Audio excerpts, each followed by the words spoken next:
Hi everyone, I'm Erin O'Hearn from 6ABC, and guess what? The Oscars is just around the corner. It airs right here on 6ABC Sunday night, and of course we're all looking forward to seeing who's gonna win. But the next most popular water cooler topic is of course the red carpet fashion.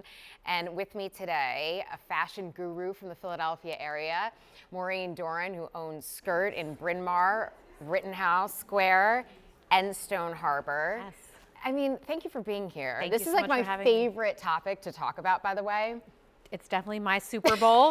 That is in the past, and it's all about the red carpet now for me and my girls. I know, and so one of the things that is so great about the award season is that we sort of get a preview of what the trends are and maybe some insight into what people are gonna wear, what designers they're looking to dress. Definitely. What have you noticed is a trend this year?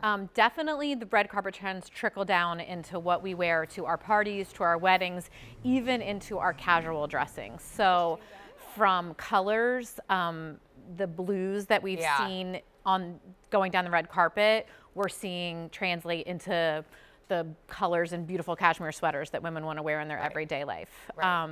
The little bit of rhinestone trim and sequins we've seen come down the red carpet a lot this year, we're seeing that translate into what women want to wear everywhere, right? And that's sort of a flashback to old Hollywood too, those little sequence touches or the rhinestones. And what's so interesting is when you're talking about blue, I mean, there's so many different shades of blue, and a lot of what I saw was that fine line between lavender and baby blue, like Renee Zellweger wore. It was a knockout color that she wore to the Golden Globes. And I think that what really translates and rings true for women, and it's true for that old Hollywood trend, it's true for this classic blue color, which was the Pantone color of the year, is that when it flatters, when it looks good, it resonates with women. Another big trend we saw on the carpet this year, especially at the Golden Globes, were these giant exaggerated sleeves. Yeah, I don't know. That's not a trend that maybe resonates with women, that you can bring into your everyday life as much. So, but this beautiful blue color is something that really we want to take hold of and embrace. And it's a great color for all seasons, right? I mean, you can wear it when you haven't had a lot of sun, like right now. It's such a beautiful color on all women. You'll hear me say again and again, when I see that blue color come down the runway, when I see the designers embrace that, I am so happy because it's a color every woman can wear. It's a color for winter, spring, summer, and fall. I love that this blue color is entering the trends again. Yeah, that's great. So what are your predictions as far as who are some of the best dressed going to be? I mean, Renee Zellweger, I think, always looks fabulous. She's got the physique for that sort of old glamour look, and I think probably because of her role in Judy, she's going to go more retro. Yeah, she I read that Judy Garland herself really wore that blue color when she was nominated for her role in A Star Is Born. Yes, when she wore that beautiful color blue. Judy Garland wore that beautiful color blue when she was nominated for A Star Is Born. So that may have been a nod to Judy Garland when she picked that color blue. So and Lady Gaga wore that. She definitely gave a nod to that dress too. She says it was unintentional, but it all is. There's no way that anything's unintentional. That's true. That's true. So let's talk about some of the other nominees. Charlize Theron, obviously another very statuesque. I mean, she does no wrong in my opinion. I love seeing what she's gonna do because she knocks it out of the park every time, but she changes it up. She definitely has a different look from season to season. She definitely has a long-standing relationship with Dior, so you'll always, every award season, there is definitely several Dior dresses, but she's not exclusively Dior. So she's worn a lot of Dior already this award season, to the BAFTAs, to the Golden Globes. So I'm really curious to see if she's gonna stick with Dior for the Academy Awards. But what I definitely have seen in this award season is a very strong, powerful, kind of boss lady theme in her dressing. With the Golden Globes, she wore this like corseted piece with the one shoulder green and the black strong corset, which I think really speaks to her role. In her, the Bombshell that she's nominated for. She was also the producer of that. So I think that she's kind of living and breathing that role and that taking her, you know, not only is she nominated as an actress, but she was the producer of that film. So I really think that's cool that you're seeing that come through in how she's dressing this season. Yeah, and I think it's great to see the return of color. I mean, we talked about the blue. I think Scarlett Johansson wore red too, which was a gorgeous dress. Gorgeous. But a few years back, as sort of a move of solidarity, everyone wore black. Yeah. So, which was a wonderful theme for that year.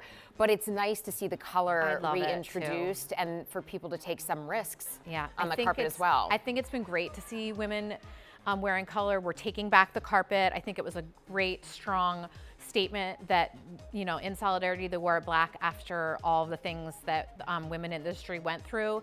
But I love that they're taking the carpet back, they're owning the color. And, you know, as people watching the carpet and real women that, you know, I'm in touch with every day owning a store and not a, you know, a fashion critic. Yeah. What really speaks to real women day in and day out as we watch the red carpet more than any other trend is color. So I think that's what really everyone's waiting to see, what that color is going to be about this season. And that's such a good point, because when we're watching the red carpet, you don't only look for the trends that are popular for the award shows, but you also, as you said, look to that hint of what can I wear next season, or what sort of what can translate into my everyday real life wardrobe. If the BAFTAs are going to give us a nod, I definitely saw a lot of pink there, a lot of really bright, strong pinks.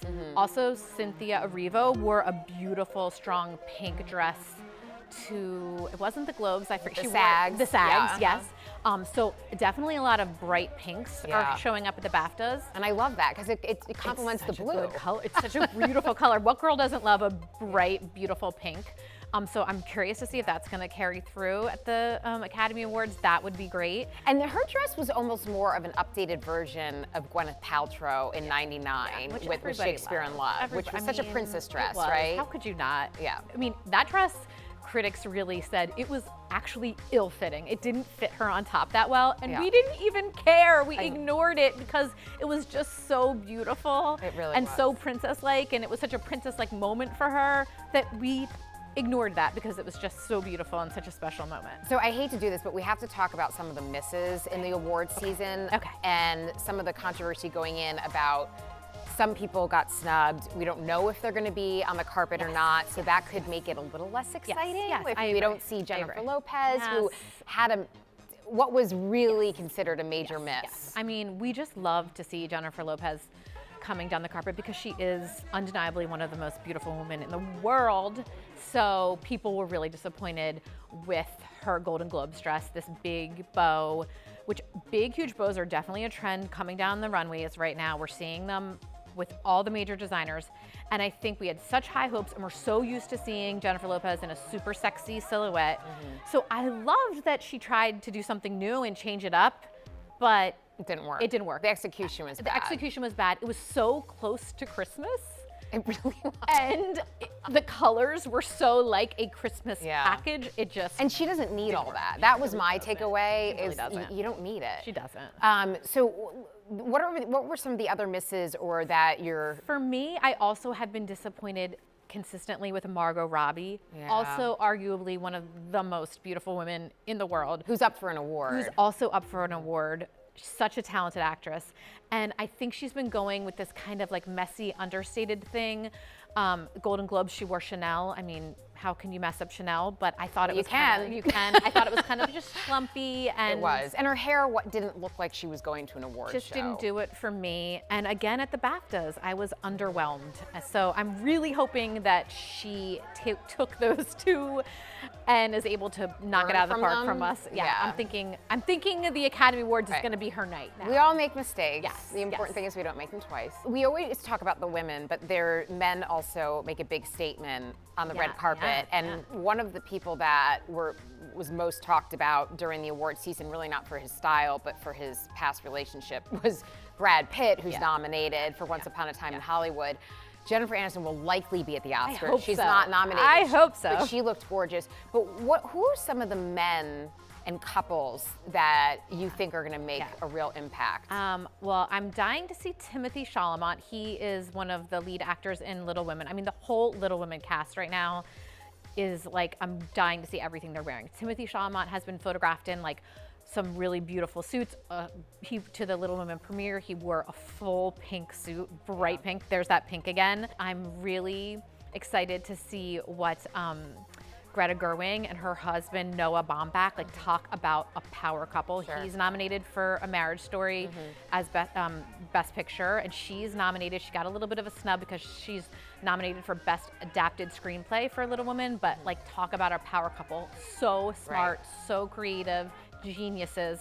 So I'm really curious to see how they're going to be dressed. And they'll. Yeah, she's been going super conservative. I've noticed that. Like almost like menswear inspired, like power suiting, like understated. So I think that she's sending a message with that. Maybe like look at my work, not at how I'm dressed. I don't know, but so I'm really curious to see if she sticks with that theme for the Academy Awards. But they're a power couple for sure. So I'm really curious to see how. And I hope she has some fun because it is supposed to. Everybody gets to play dress up. Beautiful and cool, and young and smart. So I'm really excited to see what she's going to be wearing. So we're really excited to see how this all pans out, what we see on the red carpet, who shows up, who doesn't, who knocks it out of the park and takes the award home. Me too. We'll be tweeting, during the award show. And so we encourage everybody who's watching to give us your opinions on Facebook or on Twitter, on Instagram. Give us your best, your worst, your indifferent. Please. We don't care. And remember, the Oscars airs this Sunday right here on 6 ABC. And guess what? It starts at 5:30 with the red carpet fashion. So that's nice and early. Yep. It really is our Super Bowl, isn't it? It is. Except we have tea sandwiches instead of wings. But anyway. And all the women look beautiful. I do want to really say that. Everyone looks beautiful. This is all in good fun. Then you're But, so make sure you tune in to 6 ABC on Sunday. Maureen, thank you so much for being with us. That was fun. It was so fun. All right, we'll do a follow-up soon. Yep.